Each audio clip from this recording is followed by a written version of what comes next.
ये चैव सात्विका भावो राजस्तात्मा शास्ये मत्तैवेति तान विद्धिम न तो हम तेषु ते मई। तुम जान लो कि मेरी शक्ति द्वारा सारे गुण प्रकट होते हैं, चाहे वो सतोगुण हो, रजोगुण हो या तमोगुण हो। एक प्रकार से मैं सब कुछ हूँ, किंतु हूँ स्वतंत्र। मैं प्रकृति के गुणों के अधीन नहीं हूँ, अपितु वे मेरे अधीन हैं। अभी हम क्या सोचते हैं कि हम स्वतंत्र हैं। हम क्या सोचते हैं?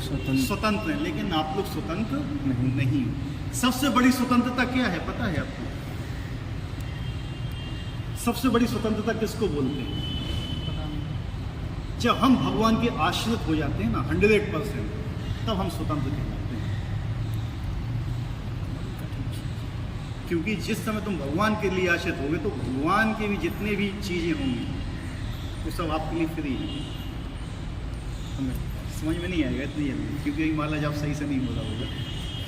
ठीक है, स्वतंत्र हमने क्या बताया था? एक गली का कुत्ता और एक मालिक का कुत्ता। कौन ज्यादा स्वतंत्र होता है? मालिक का कुत्ता। क्यों होता है बताओ? क्योंकि उसके ऊपर मालिक के ऊपर आश्रित है। तो अगर आप भगवान के कुत्ते बन रहे हो तो आप स्वतंत्र हो। तो गली का कुत्ता बनोगे, कोई पत्थर ही मारता रहेगा, आपको लगेगा कि मैं स्वतंत्र हूँ, घूम रहा हूँ यहाँ वो फलाना टिकाना, लेकिन स्वतंत्र नहीं रहोगे, भागता रहेगा। ठीक है, एक छोटे से एरिए में एक अपना मोहल्ला हो, वहीं पे घूम घूम कर पाओगे। दूसरे मोहल्ले में जाओगे तो पूंछ नीचे चली जाएगी तुरंत। ठीक है, तो वैसी स्थिति नहीं है। लेकिन जो कुत्ता मालिक के साथ जाता है, मालिक उसके गले पट्टा बांधे और रस्सी रहता है, उसकी पूंछ सीधी ऊंची रहती, कहीं भी आ रहा है सीधा भौंकेगा। क्यों? मेरा मालिक मेरे साथ है। ठीक है, तो ये आपके ऊपर है, आप किसका कुत्ता बनना चाहते हैं? ईश्वर के ऊपर आश्रित रहो तो परम स्वतंत्रता है, उससे बड़ी स्वतंत्रता कोई है ही नहीं। अगर आप ईश्वर के व्यक्ति बन जाओगे तो चाहे तुम भौतिक जगत में रहो चाहे आध्यात्मिक जगत में, कोई तुम्हें टच नहीं कर सकता है। अगर आप राष्ट्रपति के पीए हो या राष्ट्रपति के सर्वेंट हो, ना तो तुम्हें यहाँ कोई कुछ बोल पाएगा ना कोई वहाँ कुछ बोल पाएगा। हैं? राष्ट्रपति भवन में कोई तुम्हारा आई कार्ड तक चेक नहीं करेगा जाने के लिए। करेगा चेक? बताइए। तो यहाँ पे पता चलेगा राष्ट्रपति का है ना बंदा, तो डीएम भी पूछेगा वहाँ से फ़ोन लगा के, उसको कोई परेशानी तो नहीं है। वो मच्छर भी काटेगा ना तुम्हें तो न्यूज़पेपर में निकल जाएगा। तो खांसी भी आ जाएगी, छींक आ जाएगी, कहेगा वो राष्ट्रपति का बंदा आया तो उसको छींक आ गई, डॉक्टर आएगा, सीएमओ तुम्हारे पास खुद आएगा। ठीक है, ये स्थिति होती है उसकी।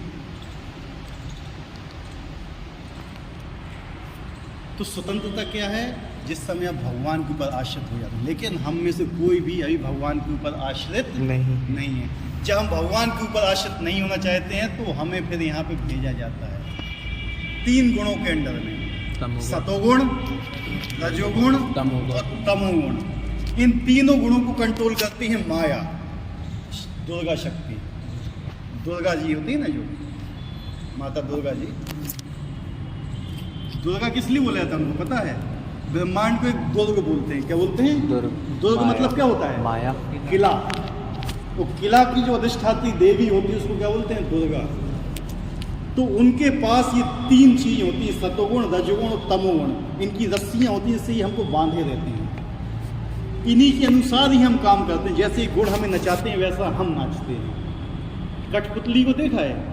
नए बच्चों ने तो नहीं देखा हो कठपुतली क्या होती है। जो होता है कठपुतली के तुम्हें वो दिखते हैं ताल?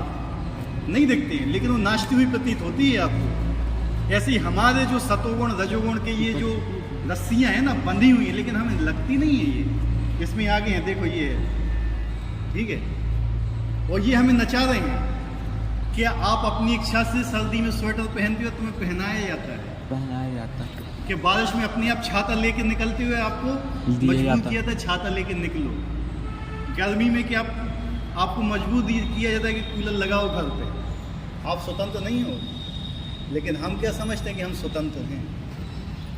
तो हम बंधे हुए हैं। तो यही चीज़ हम नहीं समझ पाते कि हम बंधे हुए हैं। जिस दिन ये समझ लिए कि हम प्रकृति के अंदर बंधे हुए हैं, अपने कर्मों से बंधे हुए हैं, जब आप इससे छूटना चाहो उसको बोलते हैं ज्ञान। जब तक तुम यही नहीं समझ रहे हो कि मैं बंधा हुआ हूँ, तब तक छूटने का क्या प्रयास करोगे? है कि नहीं? तो पहले तो ये पता होना चाहिए कि मैं बंधा हुआ हूँ। आपको इस प्रकृति में बांधा गया है। क्योंकि आपने भगवान की शरण नहीं ली है। तो आप क्या चाहते थे कि मैं भगवान की शरण नहीं लूँगा, तो माया कहती है अब मैं दिलवाती हूँ तुम्हें शरण भगवान की। अब तुम सबकी शरण लोगे भगवान को छोड़ के, या तो अकेले भगवान की शरण ले लो, या तो दुनिया में तुम सबकी शरणों में जाओगे तो कोई तुम्हें शरण नहीं देगा, लात ही मारेगा। देख लेना दुनिया में जिसके पास जाओ क्या करता है, वो केवल तुम्हें अपने लिए यूज करता है। क्या करता है? यूज। ये बहुत गहरा वर्ड है, आपको इस्तेमाल करेगा। Use and throw. Use and throw जानते हो, एक रेजर आता है यूज एंड थ्रो का, आप लोग ने तो इस्तेमाल किया होगा किसी ने। जब तक वो काम करता है तब तक तो रहेगा, नहीं तो उसको फेंक दो। पानी की बोतल यूज एंड थ्रो आती हैं, गिलास आते हैं यूज एंड थ्रो, जो हम प्रसाद लिया तो उसके प्लेट्स आती हैं वो यूज एंड थ्रो आती हैं। खाया, काम निकला, फेंको। यही स्थिति हमारी है दुनिया में। जब तक हमारे स्वामी को हमारी ज़रूरत होगी, जब तक आपकी पत्नी को आपकी ज़रूरत होगी, वो आपको इस्तेमाल करेगी, अलग कर देगी। जब तक आपके मालिक को आपकी ज़रूरत होगी, इस्तेमाल करेगा, अलग कर देगा।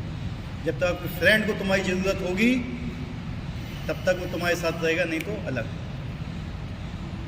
ये दुनिया की वास्तविक स्थिति है, ठीक है। लेकिन आध्यात्मिक जीवन में ऐसा नहीं होता। माया कहती तुमने भगवान की शरण नहीं ली है ना, तब तुम सबकी शरण में जाओ, तो कोई तुम्हें शरण भी नहीं देगा, लात मारेगा सीधा।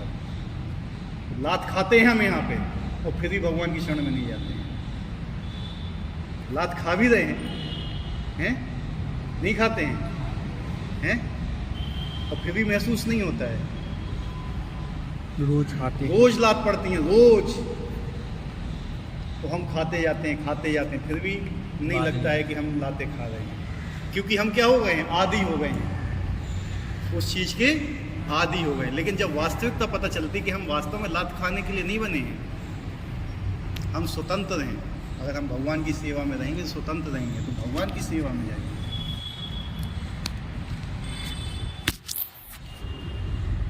तो भगवान यहाँ पे क्या बताना चाहिए? तुम लोग परतंत्र हो, लेकिन मैं इन तीनों गुणों से बंधा हुआ नहीं, मैं स्वतंत्र हूँ।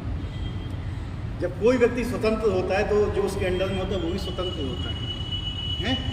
भारत का राष्ट्रपति है, भारत के राष्ट्रपति के अंडर में पूरे इंडिया का कॉन्स्टिट्यूशन है कि नहीं, जो सबके ऊपर लागू होता है।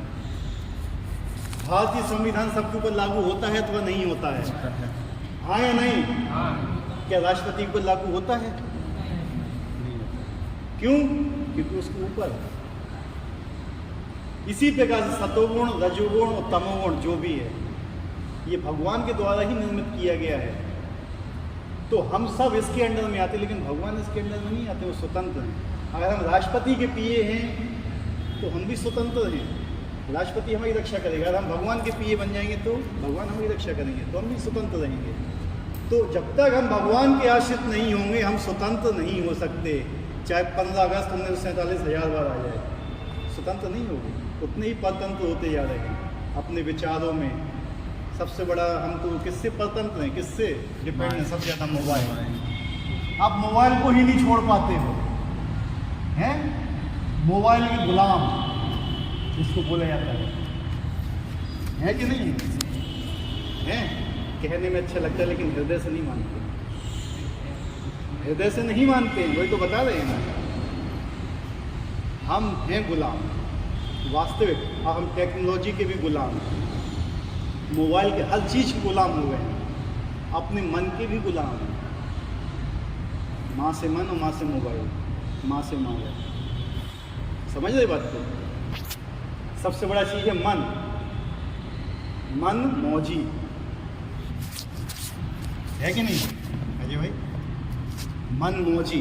हम कहते हैं हम मन मौजी हैं, मन के गुलाम है, मौजी नहीं है, ठीक है? क्योंकि मन स्वतंत्र नहीं है, मन भी माया के अंडर में काम करता है हमारा।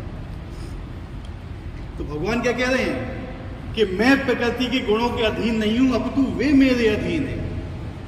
लेकिन अगर आप भगवान के अधीन हो जाओगे तो प्रकृति के गुण आपको ऊपर नियंत्रण नहीं कर सकते, ठीक है? इसका मतलब ये नहीं है तुम्हें सर्दी नहीं लगेगी, गर्मी नहीं लगेगी, ये मत समझना। लेकिन जो ये तुम्हारे ऊपर अपना अधिकार जमाते हैं ना, वो नहीं जमा पाएंगे। चाहे जितनी सर्दी हो 4:30 बजे आप स्नान करोगे उससे पहले, चाहे जितनी सर्दी हो, है कि नहीं? चाहे जितनी गर्मी हो, चाहे जितनी तप रही हो जमीन, और गोवर्धन परिक्रमा करना है तो करोगे आप, ठीक है? वो चीज़ असर नहीं करेगी, आपको प्रभावित नहीं कर पाएगी, कष्ट होंगे लेकिन प्रभावित नहीं कर पाएगी। कहते हैं ना कि गिरिराज की परिक्रमा करते समय जितने छाले पड़ते हैं ना पैरों में, पता नहीं चलता, उतने जन्म आपके तर जाते हैं, ठीक है? जितने भी कष्ट होते हैं, जितने भी कांटे चुभते हैं, जितने भी दर्द होता है आपको, उतनी विपत्तियाँ आपकी नष्ट होती हैं। लेकिन हम वो भी नहीं करना चाहते।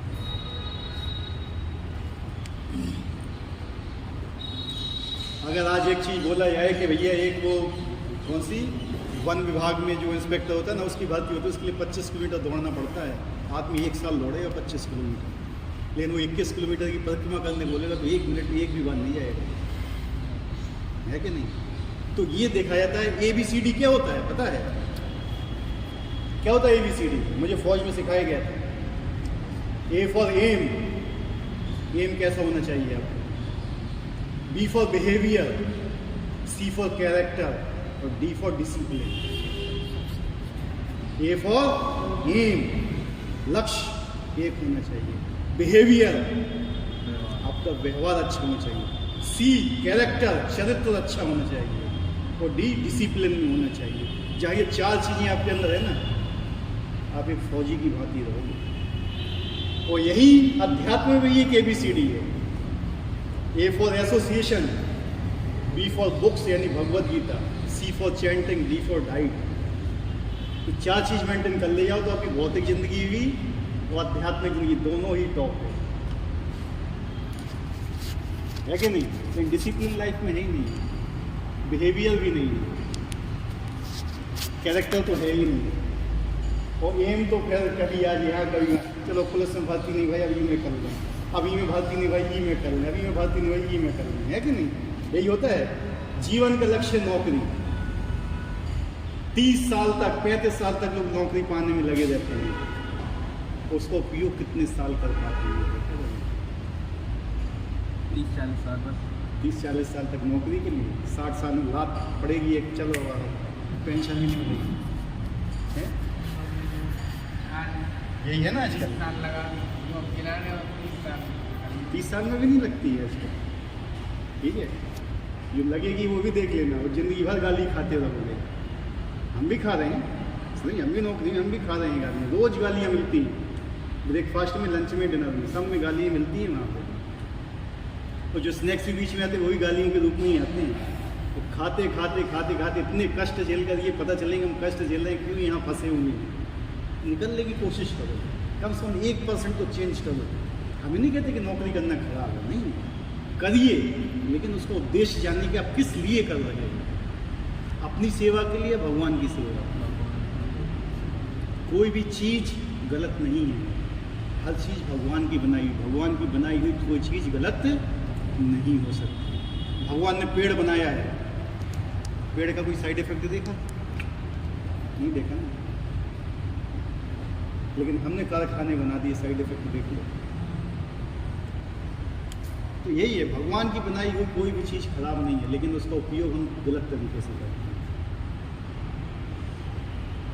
तो संसार के सारे भौतिक कार्यकलाप प्रकृति के गुणों के अधीन संपन्न होते हैं, यद्यपि प्रकृति को परमेश्वर कृष्ण से उद्भूत हैं। उद्भूत मतलब निकले हुए हैं, निकले हुए हैं, वेरी गुड, निकले हुए हैं, किंतु भगवान उनके अधीन नहीं होते। हम क्या सोचते हैं भगवान भी उनके अधीन होंगे? नहीं, भगवान उसके अधीन नहीं होते, हम अधीन हैं उनके।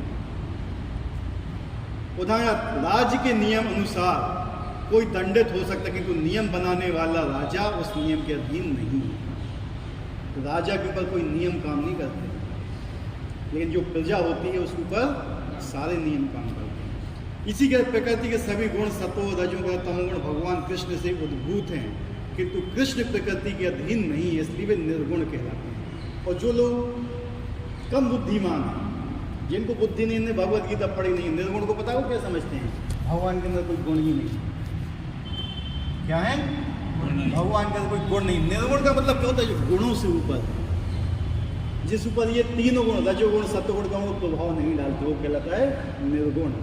वो आजकल के लोग क्या बोलते हैं, उनके अंदर कोई गुण ही नहीं है। समझ रहे बात को? तो अपने आप से परिभाषा बना दी भगवान की। तो यहाँ बता रहे कि निर्गुण का मतलब क्या है, तीन गुणों से ऊपर, वो बोलता है निर्गुण, उसको बोला जाता है। लेकिन यहाँ के लोग क्या बताते हैं निर्गुण को, उनका कोई गुण ही नहीं है। भगवान को निराकार है, निर्गुण है, फलाना है, ठिकाना है। ठीक है, जिसका तात्पर्य कि सभी गुणों से अनुभूत है किंतु ये उन्हें प्रभावित नहीं करती, भगवान का विशेष लक्षण है। तो भगवान का लक्षण ये भी है कि भगवान ने सारे गुणों को बनाए हुए हैं, सारे वेद पुराण बनाए हुए हैं, हर चीज नियम कानून बनाए हुए, लेकिन वो स्वयं उसके अंडर में नहीं, वो उनसे परे है। ठीक है, अब आगे त्रिगुण भय महर भी सर्वमिदम जगता मोहतम ना भी जानाति मामेभ्यम परमव्यम। तीनों गुण सतो रजो तमो ग्रस्ती सारा संज्ञा मुस्गुणाती तथा अविनाशी को नहीं जानता। क्या होता है, जो लोग इन तीन गुणों में पड़े हुए हैं, सतोगुण रजोगुण तमोगुण, वो मुझे कभी नहीं पहचान पाएंगे, न कभी जान पाएंगे। इसलिए लोग कहते हैं भगवान को क्यों नहीं देखते, क्योंकि वो इन तीनों गुणों में फंसे हुए हैं। जब तक इन तीनों गुणों से ऊपर विशुद्ध सत्व में नहीं पहुंचेंगे तब तक वो भगवान को जान ही नहीं पाएंगे। राष्ट्रपति को कौन जानता है, उसका पीए अच्छी तरह से जानता है, उतनी अच्छी तरह से हम नहीं जान पाएंगे, है कि नहीं? होता है, ऐसे नहीं होता है। भगवान को जानना आसान नहीं है। जिस समय आप इन तीन गुणों से ऊपर उठ जाओगे, अपने आप भगवान को समझने लगोगे। अपने आप बेसिकली क्या है, हम इन तीन गुणों से ऊपर उठना है, सतोगुण रजोगुण और तमोगुण। सारा संस्कार प्रकृति के तीनों गुणों से मोहित है। जो लोग इस संसार से तीन गुणों द्वारा मोहित हैं वे नहीं जान सकते परमेश्वर कृष्ण इस प्रकृति से परे हैं। वो नहीं जान सकते। वो क्या बोलते हैं, निराकार है। भगवान जब आते हैं तो शरीर धारण कर लेते हैं यहाँ पे और फिर वापस निराकार हो जाते हैं। गलत सिद्धांत है। भगवान का भी शरीर है, सच्चिदानंद विग्रह। क्या बताया था हमने, सच। उनका भी एक आकार है हमारी तरह, उनके भी दो हाथ हैं, दो पैर हैं, एक सिर है, सब कुछ। भगवान ने बताया कि मैंने, बाइबल में भी बताया गया है कि मैंने मनुष्य को अपने स्वरूप में बनाया हुआ, जैसा मैं स्वयं हूँ वैसा ही मैंने मनुष्य को बनाया हुआ है। ठीक है, हर जगह मिलता हुआ है ऐसा।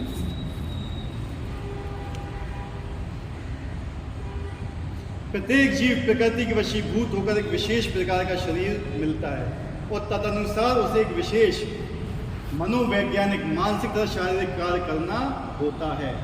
प्रकृति के तीन गुणों के अंदर कार्य करने वाला मनुष्य की चार श्रेणी होती है। क्या बता रहे हैं यहाँ पे, प्रत्येक जीव को प्रकृति के वशीभूत होकर, वशीभूत प्रकृति की अंडर में रह गए, विरोध नहीं कर सकते हो, डंडे पड़ेंगे उसी समय। माया देवी के कितने हाथ हैं, दुर्गा देवी के? 8 हैं, 10।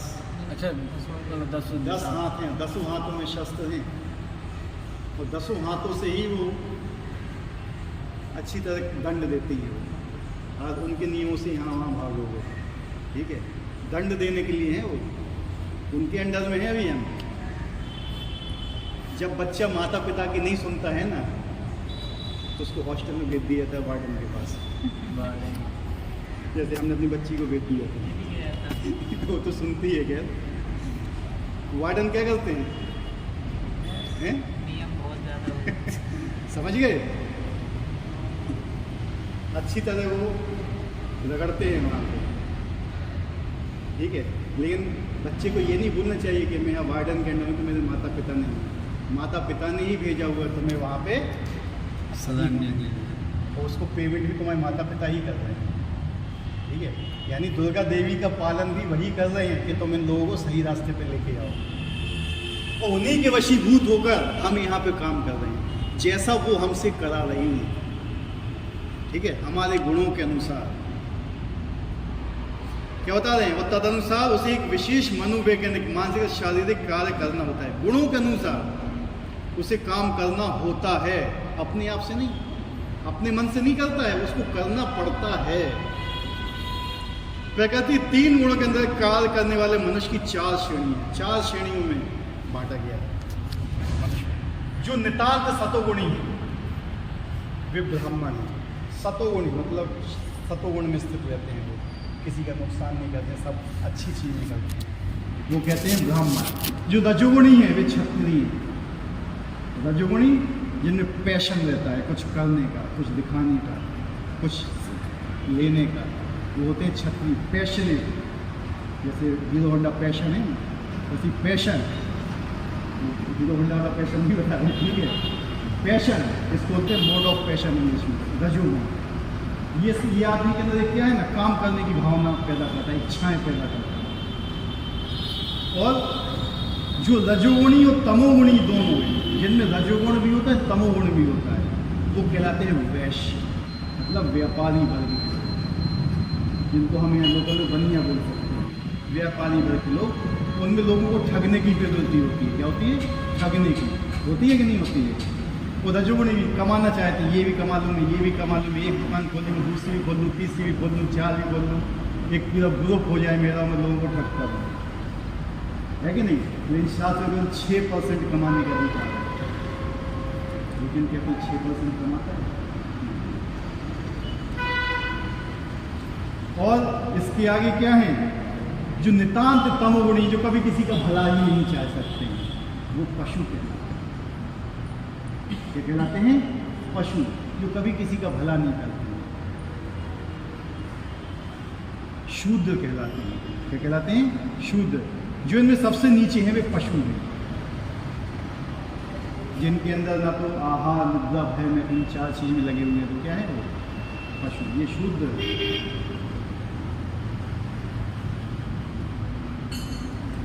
फिर भी ये उपाधियां स्थायी नहीं। ब्राह्मण, क्षत्रिय, वैश्य कुछ भी हो सकता है, जो भी हो, यह जीवन नश्वर है। यद्यपि ये जीवन नश्वर है और हम नहीं जान पाते कि अगले जीवन में हम क्या होंगे, किंतु माया के वश में रहकर हम अपने आप को देहात्म बुद्धि द्वारा अमेरिकी, भारतीय, रूसी या ब्राह्मण, हिंदू, मुसलमान आदि कहकर सोचते हैं। हम केवल इसी चीज़ में फंस रहते हैं, मैं हिंदू हूँ, मैं मुसलमान हूँ, मैं पाकिस्तानी हूँ, मैं ये हूँ, मैं वो हूँ, मैं फलाना हूँ, मैं ठिकाना हूँ। ये माया कराती है। लेकिन हम कभी ये नहीं सोचते कि मैं भगवान का सेवक हूँ, ये मेरा है, ये तेरा है, ये मेरा है, ये उसका है, ये फलाने का, ये ठिकाने का। वास्तव में है किस, ये हमें कुछ दिनों के लिए ही मिलता है। एक घर एक व्यक्ति बनाता है, कितने दिनों के लिए रहता है? पूरी ज़िंदगी भर कमाई करके लोन लेता है 50 लाख रुपये। हमने देखा है 50 लाख रुपये लोन ले लिया। और जो नए नए बच्चे आ रहे हैं भर्ती होकर बैंक में, सीधा 50 लाख का लोन, ठीक है। एक घर बना लिया बढ़िया, उम्र कितनी है? 25 साल, ठीक है, घर बना लिया और ज़िंदगी भर उसका किस्त चुका रहे। वो किस्त पहुंचती है 80-90 लाख, तो रहते कितना है उसमें? जब रिटायर होते हैं 60 साल का, जब 25 साल में घर खरीदा, 35 साल में घर की क्या हालत है? 35 साल तो उसमें हाथ में लकड़ी होगी, कितने साल रहेंगे? 60 साल के बाद ज़्यादा ही 5 साल 10 साल, इतने के लिए कितनी पूरी ज़िंदगी भर मेहनत करते है कि नहीं? ये हमारी आजकल की क्या बोलते हैं उसको, इकोनॉमिक्स बोलते हैं, कचरा जिसको बोलते हैं। इकोनॉमिक्स तो लिखी थी किसने? किसने लिखी थी? कौटिल्य ने, चाणक्य। पढ़ के देखो ज़्यादा इकोनॉमिक्स, उसकी पता चला जाएगा कि कौन सी स्थिति में होती है। वो तो बहुत हाई, ठीक है, बहुत हाई लेवल की है, वैदिक इकोनॉमिक्स हो गई। तो कितने साल रह पाता है ऐसे में आदमी? 10 साल। तो अपने आप को बहुत बताइए, मैंने घर बना लिया, मैंने लोन ले लिया, यार देखो क्या बढ़िया बना हुआ है। वो कितने साल के लिए उसका यूज़ कर पाता है? 5-10 साल बस। यही तुम्हारी ज़िंदगी का उद्देश्य है। वो अगले जीवन में कुत्ता बनोगे, भैंस बनोगे, कबूतर बनोगे, क्या बनोगे अभी पता नहीं है। तो हमने क्या बताया था, लाइफ कैसा होना चाहिए? ज़िंदगी के साथ भी, जिंदगी के बाद भी। ज़िंदगी के बाद भी। कैरियर क्या होता है ना, कैरियर बिफोर डेथ और आफ्टर डेथ, दोनों कैरियर हमें देखना है। बिफोर डेथ हमारा क्या कैरियर है और आफ्टर डेथ हमारा क्या कैरियर। मृत्यु से पहले हमारा कैरियर और मृत्यु के बाद हमारा कैरियर। जो मृत्यु के बाहर अपना कैरियर नहीं जानता कि मृत्यु के बाद हमारा कैरियर क्या हुआ, उसको पशु कहते हैं भगवत गीता में। यही यहाँ बताया गया है। तो कौन से कैरियर का आप प्लान करते हो ये सोचिए अभी जरा। पुलिस बनने का, बाद में यमदूत भी नहीं बनोगे। पकड़ के लेके जाएगा जब यमदूत आएगा, वही डंडे मारेगा, 3-3 आगे इकट्ठे। ठीक है, तो अगर वैदिक साइंस जो है ना बहुत हाई है, इसलिए बताते हैं कि जो हमारा ये 60 साल का जो मनुष्य शरीर मिला है, ये हमारा जीवन नहीं है। हमारा जीवन इसके आगे भी है और इसके पहले भी था। इसलिए भगवान ने पहले ही बता दिया कि आज से करोड़ जन्म पहले भी तुम थे, आज भी हो और करोड़ जन्म बाद भी रहोगे, लेकिन किस योनि में रहोगे वो आपके ऊपर। अगर आप मनुष्य योनि में रहना चाहते हो या ऊपर की योनि में जाना चाहते हो, कुत्ता भेड़ी बनना चाहते हो, तो सब आपके ऊपर निर्भर है। ठीक है, ये है गुणों का खेल। जिस गुण में आप अपना शरीर त्यागोगे, उस गुण में आपको नया शरीर मिलेगा। समझ गए बात को? आपकी चेतना शरीर त्यागते समय कैसी है, मृत्यु के समय आपकी चेतना जिस हिसाब की होती है, उसी हिसाब से आपको शरीर मिलता है। मालूम है, बताया था ना पिछले श्लोकों में। आज शरीर छोड़ते समय जो भी आपको अपने पाले हुए कुत्ते का याद आ रही है, कुत्ते बनेंगे। समझ लो। इसलिए यहाँ पे आप लोगों को किस लिए कथन किया था कि अपनी चेतना को ऊपर लेके आओ। कम से कम आपको मनुष्य शरीर तो मिले, मिनिमम। अगर यहाँ पे आते रहोगे, भगवद गीता का अध्ययन करते रहोगे, चैंटिंग करते रहोगे, एक अपनी चेतना को ऊपर बनाए रखो, कम से कम मिनिमम मनुष्य शरीर तो आपको मिलेगा ही मिलेगा। नीचे की योनि में नहीं जाओगे। इसके ऊपर देवताओं का भी शरीर मिल सकता है, ठीक है, गंधर्वों का भी शरीर मिल सकता है, और कोई इच्छा नहीं रही तो भगवत धाम भी जा सकते हो। चेतना के ऊपर होता है मेन चीज़, कॉन्शियसनेस। जैसी तुम्हारी चेतना होती है वैसे ही तुम काम करते हो, है कि नहीं? तो यही यहाँ आने का उद्देश्य है कि अपनी चेतना को ऊपर उठाओ, अपने आप को शुद्ध करो। धीरे धीरे आप तमोगुण में, तमोगुण से धीरे धीरे रजोगुण में आइए, धीरे धीरे सतोगुण में आइए, धीरे धीरे विशुद्ध सत्व में आइए। इसी प्रकार से हमारी 18 पुराणे हैं। क्या हैं? 18 पुराणे। 18 पुराणों में से 6 पुराण हैं जो वो हमें तमोगुण तक लेके आते हैं। ठीक है, फिर 6 पुराणे तमोगुण से लेके रजोगुण में लेके आती है, फिर 6 पुराणे रजोगुण से सतोगुण में लेके आती है, फिर से उससे ऊपर जो हरिनाम होता है वो हमें विशुद्ध सत्व में लेके आता है। लोग कहते हैं कि सारी पुराणों में अलग अलग शिक्षाएं हैं, तो जब उनका उद्देश्य ही अलग अलग, तो शिक्षाएं भी तो अलग अलग होंगी उनकी, है कि नहीं? यस और नो? यस। लेकिन सबकी मेन उद्देश्य क्या है कि धीरे धीरे आपको इम्प्रूव करना। एक आदमी अगर तमोगुण में है, वो सतोगुणी चीज पढ़ेगा तो भी नहीं समझ पाएगा। फर्स्ट क्लास का फर्स्ट स्टैंडर्ड का बच्चा 10वीं की पुस्तक उठाएगा तो कुछ समझ में आएगा? उसको नहीं आएगा। इसलिए तो पहले फर्स्ट, सेकेंड, थर्ड, फोर्थ, धीरे धीरे 10th तक आना पड़ेगा।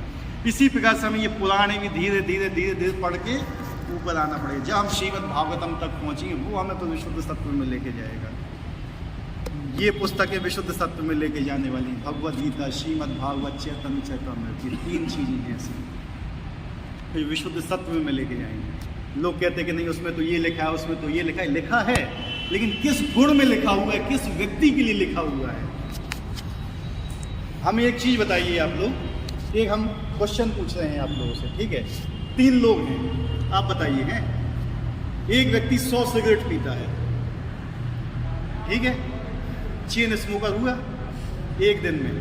वो एक व्यक्ति एक दिन में 20 सिगरेट पीता है, वो एक व्यक्ति एक दिन में 2 सिगरेट पीता है। तीनों को लंग का इन्फेक्शन हो गया लंग्स इन्फेक्शन।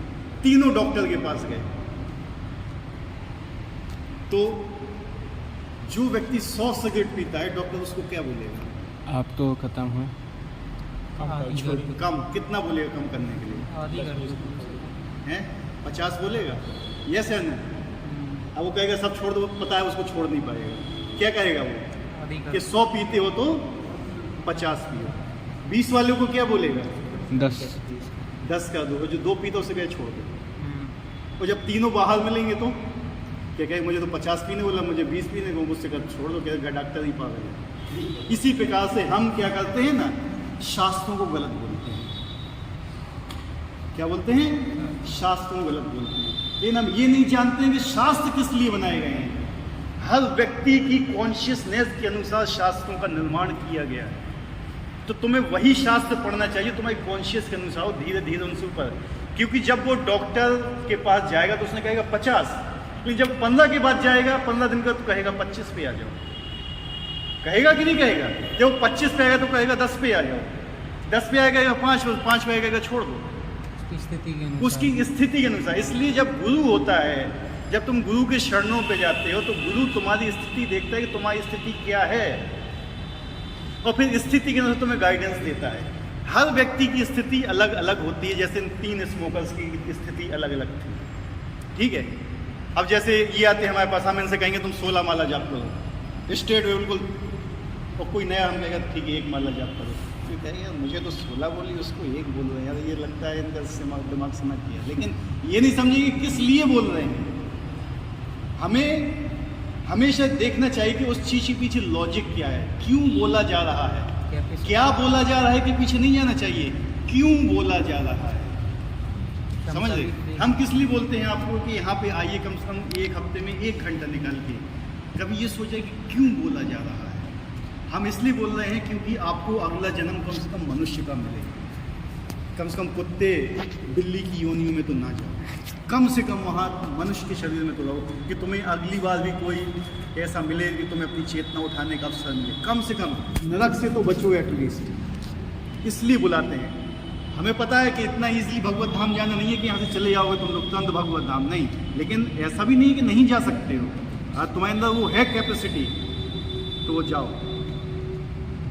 क्या बताया था कि शेरनी का दूध है ना, शेर का बच्चा ही पचा पाता है, समझ रहे ना, और कोई नहीं पचा पाता है। शेर का दूध होता है ना, इतना ज़्यादा एसिडिक होता है ना, उसको रखने के लिए शेरनी के दूध को सोने का प्याला चाहिए, क्योंकि सोना क्या होता है, गलता नहीं है, और उसमें ज़्यादा रिएक्शन नहीं होता है। और तुम लोहे के उसमें रख दोगे ना बर्तन में, फाड़ के निकल जाएगा बाहर। शेरनी का दूध इतना ज़्यादा वो होता है एसिडिक। इसी प्रकार से जो भगवान भी नरसिंह देव है, क्या है, शेर, नरसिंह देव, जो उनके भी नियम है ना, वो एक शेर ही पचा पाएगा, गीदड़ नहीं पचा पाता है। तो भगवत गीता के सिद्धांत भी शेर ही पचा पाते हैं, गीदड़ नहीं पचा पाते हैं। तो अभी ये सोचो कि हमें शेर बनना है या गीदड़ बनना है, ठीक है, ये मेन चीज़ है। तो हर व्यक्ति कम से कम प्रयास करना चाहिए शेर बनने का। हम भी गीदड़ है, हमारी भी स्थिति वही थी, हम भी ऐसे नहीं पैदा हुए थे कि भैया भगवत गीता हाथ में लेके पैदा हुए थे, नहीं, हम भी ऐसे ही थे तुम लोगों की तरह। लेकिन प्रयास से सब कुछ होता है। जड़ जड़त अभ्यास के जड़मती हो सुजान, रस्सी आवत जात ले सिल पर अपने सान। क्यों भाई, है कि नहीं? यही प्रयास से होता है ना संभव सब। कबीर जी भी यही कह गए थे ना, करत करत अभ्यास के जड़मती हो सुजान, रस्सी आवत जात ले सिल पर अपने सान। रस्सी खींचते रहो तो पत्थर पे भी निशान पड़ जाता है, तो ब्रह्मचर्य है यार, कौन सी बड़ी खेत की मूली है।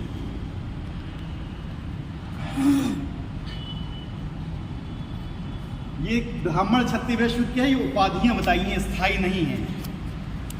मैं ब्राह्मण क्षत्रिय वैश्य कुछ भी हो सकता हूँ, जीवन नश्वर है, भी जीवन नश्वर है, हम नहीं जान पाते अगले जीवन में हम क्या होंगे, कहाँ पे पैदा होंगे। आज हम बोलते हैं कि हम मुसलमानों को काट डालेंगे, पाकिस्तान को नष्ट कर देंगे, अगले जन्म ही पाकिस्तान में मिल गया तो क्या कर लोगे हैं?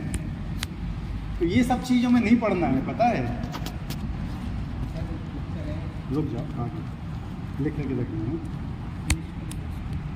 यहाँ तक तो हो गया था। और यदि हम प्रकृति गुणों में बंध जाते हैं तो हम उस भगवान को भूल जाते हैं जो उन गुणों में मूल है। जब तक हम प्रकृति गुणों में फंसे रहते हैं ना, तब तक हम भगवान को नहीं याद कर पाते हैं, भूल जाते हैं। ये गुण ही इसलिए बनाए गए क्योंकि हम भगवान को भूलना चाहते थे, तो भगवान कहते हैं कि तुम मुझे भूलो। भगवान सारी इच्छा पूरी करते हैं। तुम भगवान को भूलना चाहोगे ना, तो भगवान तुम्हें भुला भी देंगे। वो ऐसी जगह डालेंगे तो उनको याद ही नहीं कर पाओगे कभी भी। जैसे अभी स्थिति है, जैसे हजारों लोगों की बाहर स्थिति है, कम से कम 8-10 लाख लोग तो होंगे महोबा में। कितने लोग यहाँ उपस्थित हैं? कितने लोग दिन में भगवान का नाम भी नहीं ले पाते, उनको जान भी नहीं पाते हैं। उनको समझ भी नहीं पाते हैं। क्यों? भगवान को भुला के रखा है। तुम मुझे भूलना चाहते हो, मेरी सेवा में नहीं लगना चाहते, जाओ तुम पूरी दुनिया की सेवा करो, जिंदगी भर किसी की भी सेवा कर लेना, बता रहा हूँ, याद रखना, जिंदगी भर। और तुमने एक बार भी चूक गए सेवा करने से ना, सब जीरो। किसी तरह जितना भी भला कर लेना, इस दुनिया की बात कर रहा हूँ मैं, एक बार भी तुमने उसको मना कर दिया, खत्म कर। हर आदमी तुमसे पैसा मांगे, तुम हर बार देते जाओ उसको पैसा, एक बार मना करके देख लेना, सब खत्म। होता है यही है ना जिंदगी, और ये हमें अच्छी लगती है। लेकिन भगवान एक एक नाम याद रखते हैं कि इस व्यक्ति ने मेरे लिए कितने नाम लिए।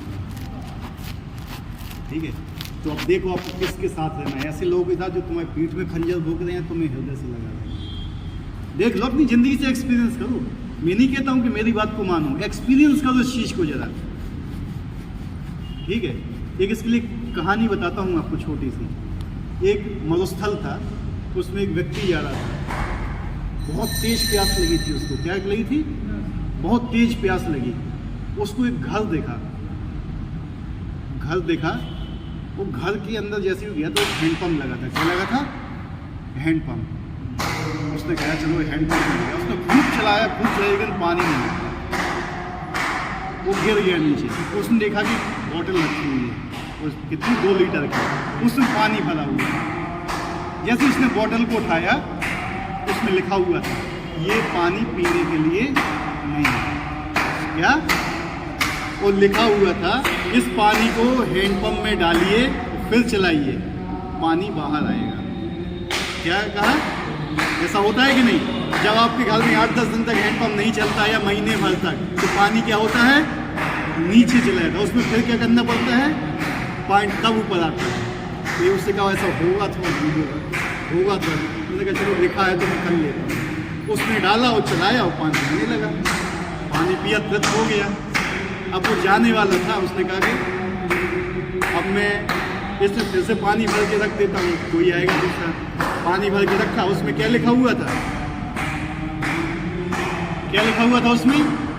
फिर से उसने लिख दिया कि ये पानी पीने के लिए नहीं, यार हैंडपम्प नहीं चले तो उसमें डाल देना तो पानी आ जाएगा।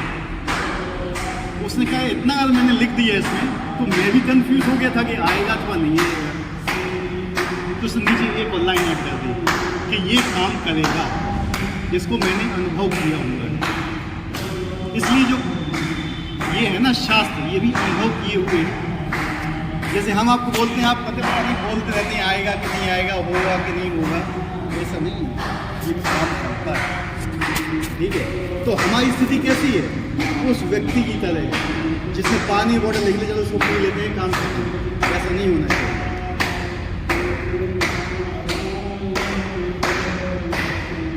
अतः भगवान का कहना है कि सारे जीव प्रकृति इन गुणों के द्वारा मोहित होकर ये नहीं समझ पाती संसार के पृष्ठभूमि भगवान।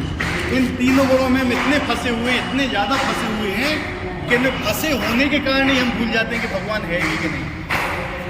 अगर आप जब टेंशन में हो किसी चीज़ की, कोई काम आपके नहीं बन रहे हैं, वो आप काम के ऊपर पूरा करने के लिए कर रहे हो, तो आपको भगवान कभी याद नहीं आएंगे। इतने व्यस्त हो जाते हो कि भगवान याद नहीं आएंगे। इसलिए भगवान हमें फंसा के रखते हैं यहाँ पे कि नहीं। लेकिन जब हम भगवान को देखना चाहते हैं हर चीज़, तो भगवान ने बोला कि मैं जल में स्वाद हूँ, अग्नि की ऊष्मा हूँ, पृथ्वी की गंध हूँ। बता रहे हैं कि तुम कम से कम इन चीज़ों से तुम मुझे समझो।